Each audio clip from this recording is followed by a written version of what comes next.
Hello everyone, welcome back to Gyan Sagar classes. आज से हम आपके कॉर्पोरेट लॉज एंड कंप्लायंस को स्टार्ट करने जा रहे हैं। आपके सीएमए फाइनल में सबसे पहला सब्जेक्ट है, ये पेपर नंबर 13 में कवर होता है। आज की इस क्लास से सबसे पहली चीज जो हम डिस्कस करने वाले हैं वो है आपका सिलेबस। आपके सिलेबस में क्या क्या टॉपिक्स आपको गिवन है, इंस्टीट्यूट क्या क्या चाहता है कि आप किस किस चीज में एकदम परफेक्ट हो जाएं, राइट। इसके अलावा हम ये डिस्कस करेंगे कि कौन से टॉपिक को कितना वेटेज दिया गया है, एग्जाम में उसके आने के चांसेस क्या रहते हैं, राइट। कौन से टॉपिक्स हमारे स्टार टॉपिक्स रहेंगे, एंड इन सभी चीजों को डिस्कस करने के बाद में फिर हम अपने नए टॉपिक से स्टार्ट करेंगे, राइट। सो चलिए बिना टाइम वेस्ट किए स्टार्ट करते हैं। Paper number 13 that is corporate laws and compliance को 4 पार्ट्स में डिवाइड किया गया है आपके सीएमए फाइनल के स्टडी मटेरियल में। ठीक है, ये जो हमारा पूरा कोर्स है ये स्ट्रिक्टली स्पेसिफिकली सीएमएस के लिए है। तो जो भी आपके स्टडी मैट में गिवन है वो पूरा कवर किया जाएगा। जो आपके पास्ट ईयर के क्वेश्चंस हैं उसी के हिसाब से आपकी टेस्ट सीरीज में उनको इनकलकेट किया जाएगा, right. So this is specifically for CMS. चलिए आइए देखते हैं। Number 1 is your companies act. Obviously आपने अपने इंटर लेवल पे कंपनीज एक्ट को पढ़ रखा है, तो क्या वहां पे और यहाँ पे सेम बातें बताई जा रही हैं? नहीं। अगर 50 मार्क्स के लिए कंपनीज एक्ट को रखा गया है तो कुछ तो जरूरी बात होगी जो इंस्टीट्यूट इंटर में बताना भूल गया आपको। क्या सच में भूल गया? ऐसा बिल्कुल नहीं है। इंटर में आपको बेसिक लेवल समझाया गया था। जैसे यहाँ पे अभी आप आगे देखेंगे काफी सारे लॉज ऐसे हैं, काफी सारे एक्ट्स ऐसे हैं जिनको आप पहली बार पढ़ रहे हैं। But being a finance professional, companies act is your core. ठीक है, सो इंटरमीडिएट लेवल पे आपको बेसिक लेवल समझा दिया गया था और फाइनल लेवल पे अब हम उसके आगे कंटिन्यू करेंगे। ठीक है, कंपनीज एक्ट में भी कुछ टॉपिक्स ऐसे हैं जो ज्यादा मार्क्स के लिए कवर किए जाते हैं, like your board meetings. Board meetings is the star topic for your companies act. चलिए यहाँ पे हम इसके बारे में ज्यादा डिस्कस नहीं करेंगे। अगर आपको ये जानना है, अगर आप फाइनल ऑलरेडी पहले पढ़ चुके हैं तो आप हमारी एबीसी एनालिसिस जो हमने लॉ के लिए बनाई है वो जरूर देखिएगा। वहां से आपको काफी कुछ मदद मिलेगी कौन से टॉपिक ज्यादा इंपॉर्टेंट हैं और कौन से टॉपिक ऐसे हैं जिनमें आपको कम मेहनत में जो है ज्यादा रिजल्ट मिल जाएगा, राइट। चलिए हम आज के अपने टॉपिक के साथ आगे मूव ऑन करते हैं। हमने देख लिया कंपनीज एक्ट कितने मार्क्स के लिए है, 50 मार्क्स के लिए। Next is your very recently added IBC.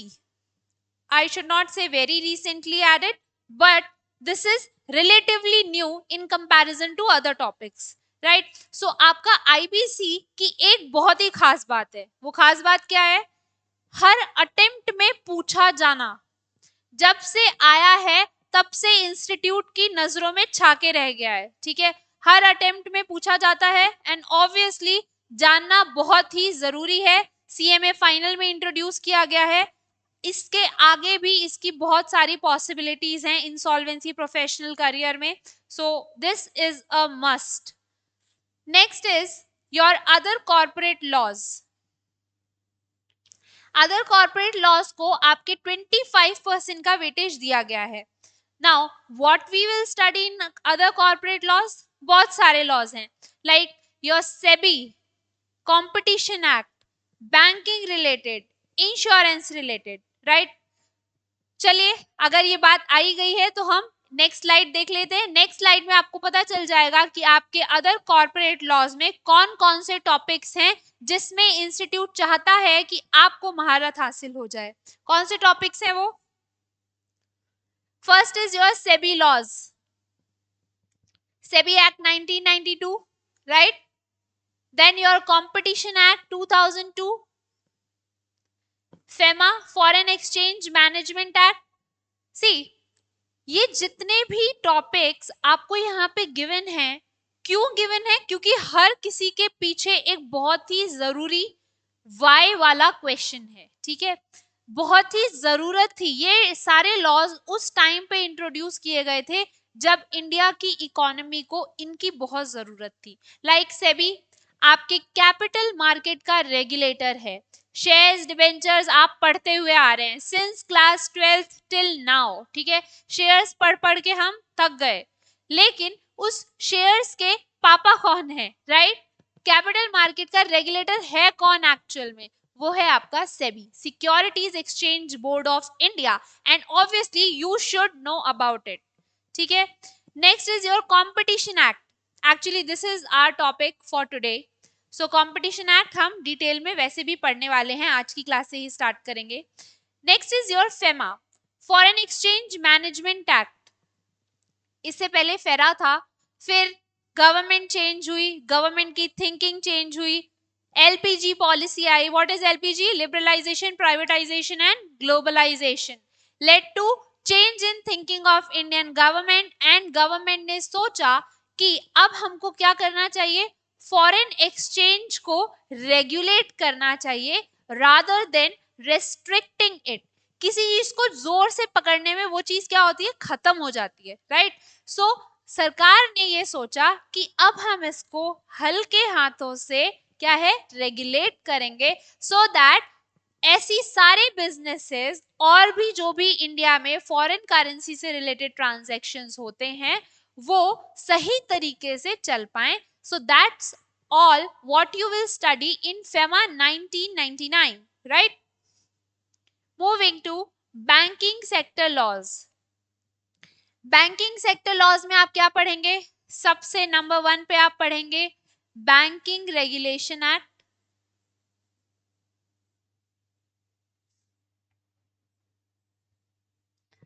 Banking regulation act, जितने भी आपके बैंक्स हैं जो इंडिया में काम कर रहे हैं वो इस एक्ट के अंडर काम करते हैं।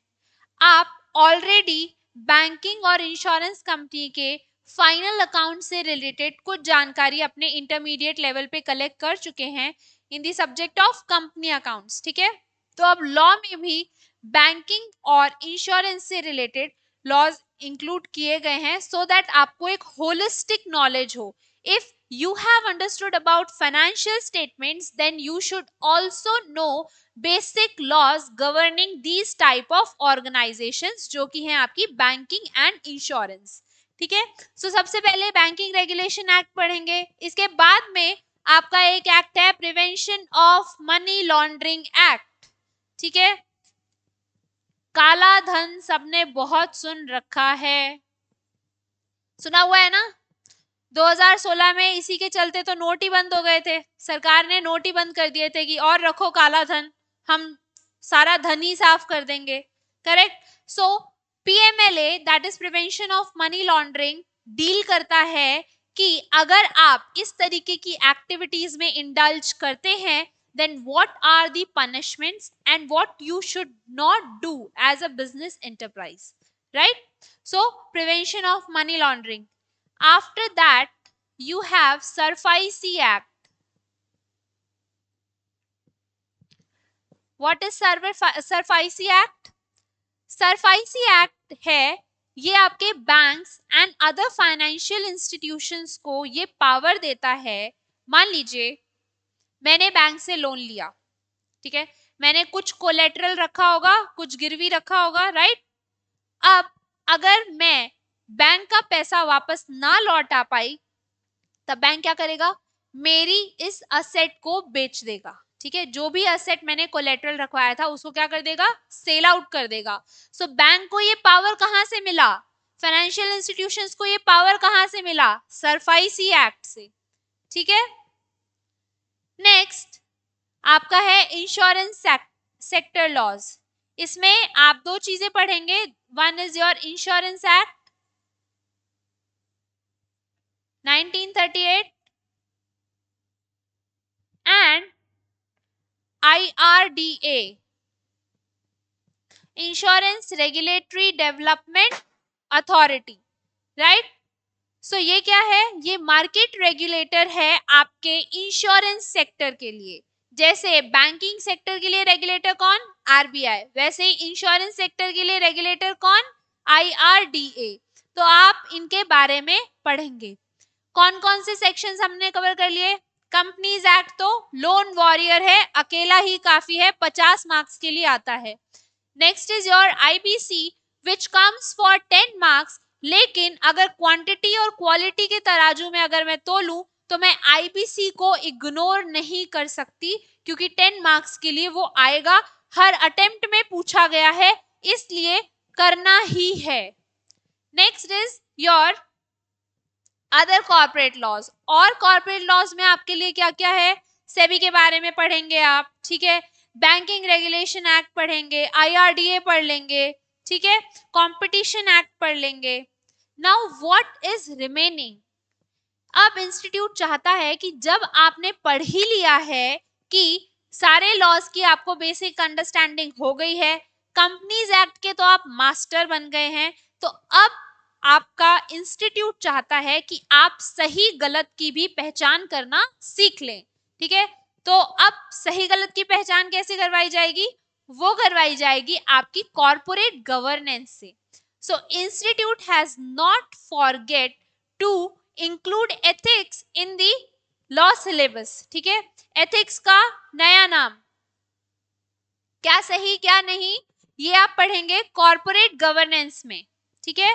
कॉर्पोरेट गवर्नेंस का मतलब होता है कि आप अगर अपना बिजनेस चला रहे हैं तो एथिकली चलाएं, ठीक है। जितने भी आपके स्टेक होल्डर्स हैं, who can be stakeholders of the business, government हो सकती है, एम्प्लॉयज हो सकते हैं, creditors debtors who deal with the business, right, anyone, shareholders, all are stakeholders. So सभी स्टेक होल्डर्स को बिजनेस के ऑपरेशन की एकदम करेक्ट इंफॉर्मेशन जाए, इसलिए कॉर्पोरेट गवर्नेंस को आपके सिलेबस में इंक्लूड किया गया है, right. Next is your social environment and economic responsibilities of business, ठीक है। अगर आप इंडिया में काम कर रहे हैं, इंडिया की हवा को पॉल्यूट कर रहे हैं, इंडिया के पानी को यूज कर रहे हैं, सोसाइटी में ऑपरेट कर रहे हैं, then you have some responsibilities, ठीक है। These responsibilities have been included in your syllabus, आपको करना ही करना है ये। सो 15 मार्क्स के लिए है, हर अटेम्प्ट में पूछा जाता है, 8 मार्क्स कॉर्पोरेट गवर्नेंस के पक्के हैं and 7 marks goes to your social and other responsibilities. So 15 marks is a good enough weightage. Let me tell you, आपका लॉ का सिलेबस जो है, ऑल्दो देखने में बल्कि है भी बल्कि, लेकिन अगर इसको सिस्टमैटिकली किया जाए, प्रैक्टिकल पार्ट्स के साथ लिंक करके किया जाए, then it becomes a cake walk, right. So हम अपने इस कोर्स में यही करने की कोशिश कर रहे हैं, ठीक है। अगर लॉ का सब्जेक्ट बोरिंग हो रहा है तो क्यों बोरिंग हो रहा है, उसका रीजन क्या है, ठीक है। लॉ इसलिए बोरिंग हो जाता है क्योंकि उसको कोई प्रैक्टिकल के साथ लिंक नहीं करता। जिस टाइम आप बताएंगे कि हम ये क्यों पढ़ रहे हैं, ठीक है, क्यों इसका स्टार्ट हुआ, although that is not related to your exam, but still a brief intro develops a interest in the subject, right. So चलिए, ये था हमारा इंट्रोडक्शन। अब हम स्टार्ट करते हैं किससे, अब आपके नए topic that is competition act 2002 से हम स्टार्ट करेंगे। जी, मेरे पीछे आपको दिख रहा होगा कंपटीशन एक्ट 2002। इसने, देखिए, हर जो एक्ट है, काफी सारे एक्ट अपनी एक स्पेशलाइज्ड बॉडी स्टैब्लिश करते हैं, लाइक सेबी एक्ट ने सेबी को स्टैब्लिश किया, ठीक है। आपका आरबीआई एक्ट है, इंश्योरेंस रेगुलेटरी डेवलपमेंट एक्ट है, इससे पहले आप प्रोविडेंट फंड से रिलेटेड एक्ट्स पढ़ के आए हैं, राइट, पेंशन फंड पढ़ के आए हैं। सिमिलरली आपका है कंपटीशन एक्ट 2002, जो कि है भारतीय प्रतिस्पर्धा आयोग, ठीक है। नाम से ही पता चल रहा है कंपटीशन से रिलेटेड कुछ तो काम कर रहे हैं, बट एग्जैक्टली क्या काम कर रहे हैं। मैंने ऐसे भी बहुत सारे बच्चे देखे हैं जो ऐसे सोचते हैं कि ठीक है, this chapter is not that important, ठीक है, but I must tell you इस चैप्टर की फ्रीक्वेंसी इज गुड इनफ, हर अटेम्प्ट में पूछा जाना है, ठीक है ये chapter, plus this is clubbed in your other laws, और 25 मार्क्स का वेटेज है, कोई भी इंडिविजुअल वेटेज नहीं गिवन है, so it may so happen one fine day कि इसको ज्यादा मार्क्स के लिए पूछ लिया गया है, right, so you can not skip it, plus it's an easy chapter if you have understood it well, right. तो चलिए स्टार्ट करते हैं। सबसे पहले कंपटीशन, जो हमारा कंपटीशन कमीशन है दैट इज भारतीय प्रतिस्पर्धा आयोग, इसके कुछ कारनामे देखते हैं, ठीक है। मेरे पीछे का लोगो सबको पता है, गूगल, ठीक है। गूगल क्या करता था, शायद ये बात आप में से कुछ लोगों को पता हो, कुछ लोगों को ना पता हो। तो गूगल के कुछ वर्टिकल जो है वो बिजनेस सेगमेंट्स हैं। What are vertical business segments, जो कि अपने आप में अलग अलग हैं। गूगल का सर्च इंजन है, राइट, गूगल अपने मार्केट में लीडर है, और मैं ये भी कह सकती हूँ कि गूगल की अप्रॉक्स मोनोपोली है। गूगल के अलावा इतना शायद ही कोई सर्च इंजन है जो फेमस हो। Yahoo and all those search engines are already there, but Google के जितना उनका मार्केट प्रेजेंस नहीं है। तो अब गूगल क्या कर रहा था, अपने मार्केट प्रेजेंस का जो है मिस यूज कर रहा था। कैसे कर रहा था, इसकी एजेंसीज हैं, यूट्यूब है, गूगल मैप्स है, ठीक है। अब क्या करता है, आप कोई भी सर्च करो तो सबसे पहले वो यूट्यूब से रिलेटेड सर्च रिजल्ट्स दिखाएगा, या मैप से रिलेटेड सर्च रिजल्ट्स दिखाएगा, या गूगल के किसी भी और ऐप से रिलेटेड आपको प्ले स्टोर का दिखाएगा, या कुछ भी दिखाएगा, बट कॉमन पॉइंट इज वो गूगल से रिलेटेड होगा। मतलब कि ये खुद को प्रमोट कर रहा है at the cost of others, ठीक है। दूसरों के लिए तो डिसएडवांटेज है ना, राइट।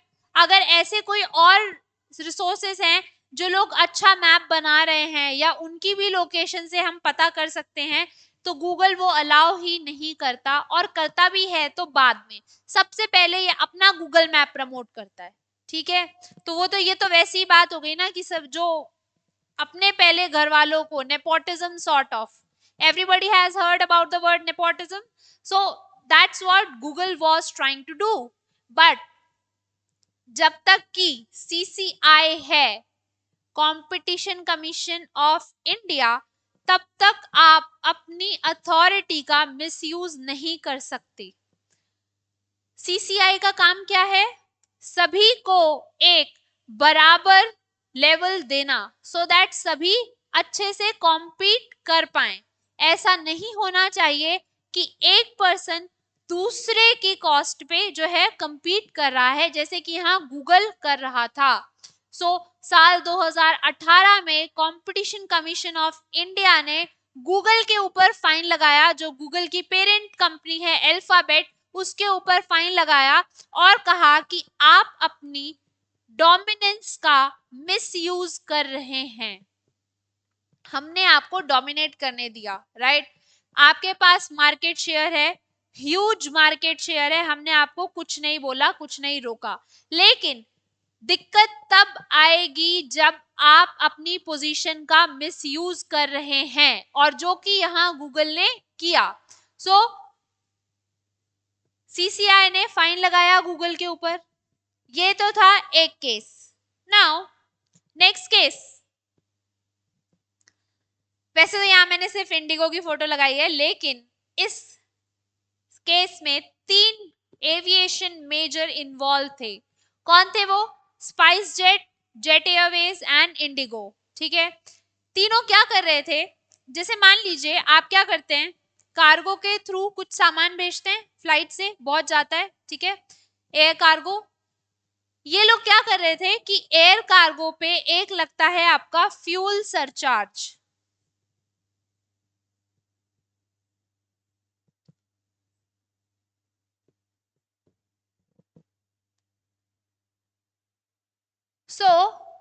ये क्या करते थे तीनों, jet, Indigo and your spice jet, मिलके डिसाइड करते थे, ठीक है। और इस फ्यूल सरचार्ज से लेट मी टेल यू इनकी एटलीस्ट 30% तक इनकम रिकवर होती थी। ठीक है।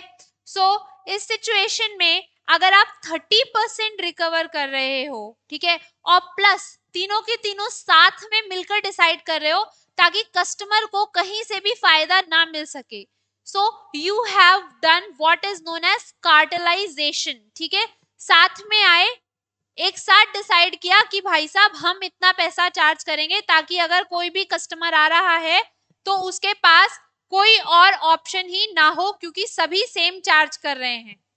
ठीक है, मान लो यहां मैं आपको एग्जाम्पल देती हूं।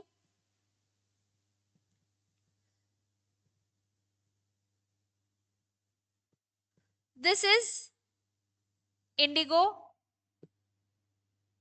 स्पाइस जेट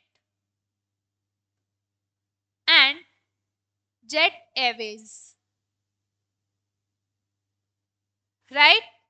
अब अगर मान लीजिए इंडिगो ने भी डिसाइड किया कि हम जो है फ्यूल सरचार्ज अराउंड 1000 लगाएंगे, आप भी 1000 लगाइएगा, और ये बोले हम भी 1000 लगाएंगे। If we tell in percentage terms, they said 20% surcharge. They also tell 20% and 20%. So in this situation, what is happening is customer को कहीं से भी फायदा नहीं मिल रहा, क्योंकि तीनों लोगों ने सेम तरीके का सरचार्ज परसेंटेज रखा है, कोई बेनिफिट नहीं मिल रहा। बट अगर इस जगह हेल्दी कंपटीशन होता, मान लीजिए इंडिगो ने अगर अपने रेट 10% कर देता तो ये लोग भी 10 या 10 के अराउंड आ जाते। ठीक है, लेकिन इन्होंने क्या किया, साथ में हाथ मिला लिया। इन्होंने कहा हम तो इतना ही रखेंगे, जेट ने इनको कहा कि तुम भी मत बदलना, और इन्होंने कहा कि तुम भी मत बदलना। कंपटीशन कमीशन ने कहा कि तुम तीनों को मैं देखता हूं। ठीक है, सो साल 2015 में कंपटीशन कमीशन ने इनके ऊपर फाइन लगा दिया। ठीक है, क्यों? रीजन बीइंग आप ऐसे नहीं कर सकते। कंपटीशन कमीशन का काम है कि एक हेल्दी कंपटीशन को जनरेट रखना, सो दैट कस्टमर्स को फायदा मिले, और आपने उसी चीज को खत्म कर दिया। ठीक है, सो अब आपको समझ में आया होगा इन दो एग्जाम्पल से कि इंडिया में कंपटीशन एक्ट की क्यों जरूरत है और आपका पढ़ना इसको क्यों जरूरी है। ठीक है, बेसिक लेवल की अंडरस्टैंडिंग आपके मॉड्यूल में गिवन है, आपके स्टडी मैट में गिवन है, हम वो बेसिक लेवल ही समझेंगे, right. So it's like, but हमेशा से क्या सिचुएशन ऐसी ही थी? So now we are going to discuss कि कंपटीशन कमीशन आपका इवॉल्व कैसे हुआ। क्या हमेशा से सेम सिचुएशन थी? The answer is big no. देखो एक्चुअल में सिचुएशन क्या थी, ब्रिटिश पीपल ने कितने टाइम तक राज किया इंडिया के ऊपर। ठीक है, जो ईस्ट इंडिया कंपनी थी, और ईस्ट इंडिया कंपनी जब गई और उसकी जगह रानी महारानी ने ले ली, तो उन्होंने कब तक इंडिया को रूल किया? और आई शुड से कि कब तक इंडिया को तंग किया उन्होंने? 200 साल तक। ठीक है, उस टाइम पे तो कोई इंडस्ट्रीज उन्होंने ऐसी कोई खास डेवलप ही नहीं होने दी। बट जैसे ही आपका सेकेंड वर्ल्ड वॉर आया, उस टाइम पे बहुत सारी इंडस्ट्रीज जो हैं वो इंडिया में डेवलप होने लग गई। Reason being arms and ammunition sale होने लग गए। ठीक है, एंड ये वही टाइम था जब इंडिया के जो बिग बिजनेस हाउसेस हैं like Tata and Birla, they developed eight that time. ठीक है, कौन सा टाइम? वर्ल्ड वॉर 2 का टाइम। उस टाइम पे जो आपके इंडस्ट्रियल गुड्स हैं, जैसे लड़ाई से रिलेटेड कोई भी सामान, वेपन्स हो गए आपके, ठीक है, या ऐसा कोई भी सामान जिसकी सोल्जर्स को ज्यादा जरूरत थी, ऐसे हर सामान के लिए एक मार्केट डेवलप हो गया। और उस टाइम जिसके पास पैसा था उसने अपनी इंडस्ट्रीज डेवलप कर ली, लाइक टाटाज एंड बिरलास। ठीक है, सो ये बड़े बिजनेस हाउसेस डेवलप हुए। ठीक है जी, वर्ल्ड वॉर खत्म हुआ, इंडिया को आजादी मिली। आजादी मिलने के बाद में सिचुएशन ऐसी हो गई कि अब सरकार को प्राइवेट, मतलब कि अपने को छोड़ के दूसरों के ऊपर भरोसा नहीं था। So government at that time wanted to promote public sector. Public sector means in which government has investment. ठीक है, जैसे गवर्नमेंट की एंटरप्राइजेस है ना, Coal India, right, Steel Authority of India, ये गवर्नमेंट की एंटरप्राइजेस हैं, इंडियन रेलवेज, सो इनको क्या बोलेंगे, पब्लिक सेक्टर यूनिट्स, ठीक है, जिसमें गवर्नमेंट है। तो गवर्नमेंट क्या चाहती थी कि जो भी बिजनेस करे वो कौन करे, गवर्नमेंट की कंपनीज करें, और अगर प्राइवेट वाले सोच रहे हैं कि हम बिजनेस करना चाहते हैं तो उनके लिए एक लाइसेंस राज ला दिया गया। लाइसेंस राज का मतलब क्या होता है कि अगर आप कोई भी काम करना चाहते हैं तो पहले लाइसेंस लो, ठीक है, लाइसेंस के चक्कर में वही कमीशन, ब्राइब एंड एवरीथिंग, बाकी सब आप you can read between the lines, ठीक है, what all happened at that time. So अब गवर्नमेंट को ये भी चिंता होने लगी कि चलो ठीक है, हमने लाइसेंस का तो इनके ऊपर तलवार लटका दी है, बट स्टिल मान लो कोई कंपनी शुरू हुई और उसने ईस्ट इंडिया कंपनी के नक्शे कदम पे चलना शुरू कर दिया, तब क्या होगा। तो इसके लिए 1969 में आपका आया monopolistic and restrictive trade practices act 1969। ये एक्ट किस लिए आया, ऑब्वियसली इसलिए कि कोई भी एंटरप्राइज जो है वो इतनी बड़ी ना बन जाए कि एक दिन वो अपनी डोमिनेंस को मिसयूज करे, ठीक है, अपने बड़े होने का वो फायदा उठाए। सो ऐसी कोई चीज को हम जड़ से ऊपर आने ही नहीं देंगे, वही खत्म कर देंगे, ये था गवर्नमेंट का नियम। अब लेकिन क्या ये एक्ट फुल प्रूफ था, नहीं, ये एक्चुअल में छोटी कंपनीज के लिए तलवार लटकाई गई थी। जो बड़े बिजनेस हाउसेस थे ऑब्वियसली वो गवर्नमेंट को कंट्रीब्यूट करते थे ग्रोथ में, तो उनके लिए हर चीज यस यस यस होती थी, लेकिन बाकी लोगों के लिए नहीं नहीं नहीं, ठीक है। सो अब इसमें बहुत सारी खामियां थी। तो 1990s में आके जब पूरा वर्ल्ड ऑर्डर ही चेंज हो गया, इंडिया को भी एलपीजी पॉलिसी अडॉप्ट करनी पड़ी, उसके बाद ये एक तरीके से आउटडेटेड हो गया था, ठीक है। इसके आउटडेटेड होने की क्या वजह थी वो हम देखेंगे। आपका है एक्सेसिव गवर्नमेंट कंट्रोल, ठीक है, गवर्नमेंट का बहुत ज्यादा कंट्रोल था। अगर आपको किसी भी तरीके का डाइवर्सिफिकेशन करना है या कोई चेंजेस करने हैं या रीस्ट्रक्चरिंग करनी है कंपनी में, हर चीज के लिए आपको गवर्नमेंट से अप्रूवल लेना जरूरी हो गया था, ठीक है। सो इस तरीके के एनवायरमेंट में कोई भी एंटरप्राइज कैसे ग्रो कर सकती है, नहीं कर सकती। उसके अलावा ये जो एक्ट था इसमें बहुत सारी चीजों को डिफाइन ही नहीं किया गया था, लाइक कार्टेलाइजेशन, बेड रिगिंग, ये जो टर्म्स होते हैं जो आपके कंपटीशन एक्ट में जरूरी होते हैं, जो ये बताते हैं कि कोई एंटरप्राइज अपने डोमिनेंस का मिसयूज कर रही है या फिर नहीं, इन सब चीजों को आपने एक परिभाषा ही नहीं दी, उनको डिफाइन ही नहीं किया। तो जब आप चीजों को डिफाइन नहीं करते हैं तब आप गवर्नमेंट अथॉरिटीज को ये पावर देते हैं कि आओ और इनको तंग करो, ठीक है। अगर कोई चीज साफ साफ शब्दों में लिखी हुई है तो ऑब्वियसली कोई उसका मिसयूज नहीं कर सकता, बट अगर आपने उसको साफ लिखा ही नहीं तो क्या होगा, फिर गवर्नमेंट अथॉरिटीज आएंगी और बोलेंगी कि अरे नहीं नहीं ये गलत है, बंद करो बंद करो बंद करो, ठीक। सो दूसरी प्रॉब्लम थी ये। Next was per se rule instead of rule of reason. आपकी बात में कोई लॉजिक है या नहीं उससे सरकार को कोई मतलब नहीं था, ठीक है। अगर बोल दिया गया कि ये काम गलत है तो बस वो काम गलत है, आप नहीं कर सकते, उसके पीछे का लॉजिक क्या है किसी को नहीं पता। Next, promotion of exports at any cost and policy of voluntary disclosure. देखो जैसे रूल ऑफ रीजन में था, मान लीजिए आपके एमआरटीपी एक्ट में रिक्वायरमेंट थी कि अगर आपने 25% या उससे ज्यादा आपका मार्केट शेयर हो जाता है तो इसका मतलब भाई साहब तुम तो गए, तुमको अपना धंधा पानी बंद करना पड़ेगा। तो आपने 25% को वहां पे क्या हो गया, एक मैथमेटिकल एनालिसिस लेके बस उसको लॉक कर दिया। बट ऐसी कंपनीज का क्या जो रातों रात किसी एंटरप्राइज में 23-24% जो है शेयर्स ले लेती हैं और क्या हो जाती है, मार्केट लीडर बन जाती हैं, उनको आपने छोड़ दिया। तो यहाँ आपने इंटेंट का पीछा नहीं किया, जो गलत कर रहा है उसको नहीं पकड़ा, आपने उसको पकड़ा जिसने थ्रेशोल्ड को क्रॉस कर लिया, दैट इज 25% को क्रॉस कर लिया, राइट।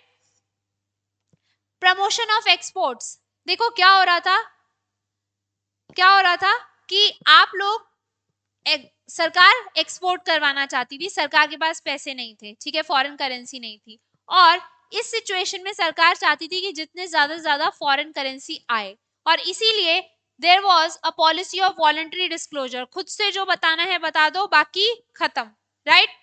तो इस सिचुएशन में इंडस्ट्रीज कैसे प्रॉस्पर कर सकती हैं, जब आप कंपनीज के बीच में भेदभाव कर रहे हो। तो ऐसी कंपनी जो फॉरेन एक्सचेंज अर्न करती है उनको आपने ग्रीन चिट दे रखी है और बाकियों के लिए रास्ता बंद।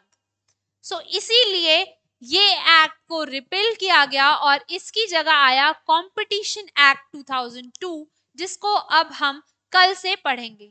सो आज की क्लास में इतना ही। Thank you so much.